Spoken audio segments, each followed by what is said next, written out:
I think the first thing I would say for teachers who are new to working with ELLs is that they should get to know the students' backgrounds, their culture and language, spend a little time. There's so many resources available. If you're looking online, take things with a grain of salt, but start to talk to people in the community, others who have worked with the population, and start to get some information.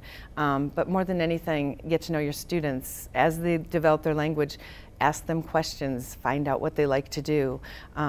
Talk to their parents. When I was an ESL teacher, I'd have classroom teachers call me and say, could you please call this home and tell them that this child needs mittens or something like that? And I would say, well, I don't speak Cambodian, but you can call them, and I suggest you phrase it very simply or something. And the teachers would then do that. They were nervous to do it, but they would do it, and they would call me and they'd say, oh, actually they spoke English, and they understood what I wanted. So it can be very powerful for teachers to actually make that direct connection with families.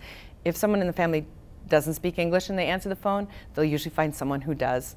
Or if you give your name, they'll call back. So just trying to make that connection with families is so important. Another thing that teachers should keep in mind when they're new working with ELLs is really understanding how language affects content learning and exploring it in deeper ways and taking opportunities to learn about how to explicitly teach academic language to ELLs, going beyond teaching vocabulary that's in the book recommended for learning for the whole grade level, but looking at ways to explicitly instruct English language learners in the concepts while also modeling the language structures that they're going to need to use it effectively.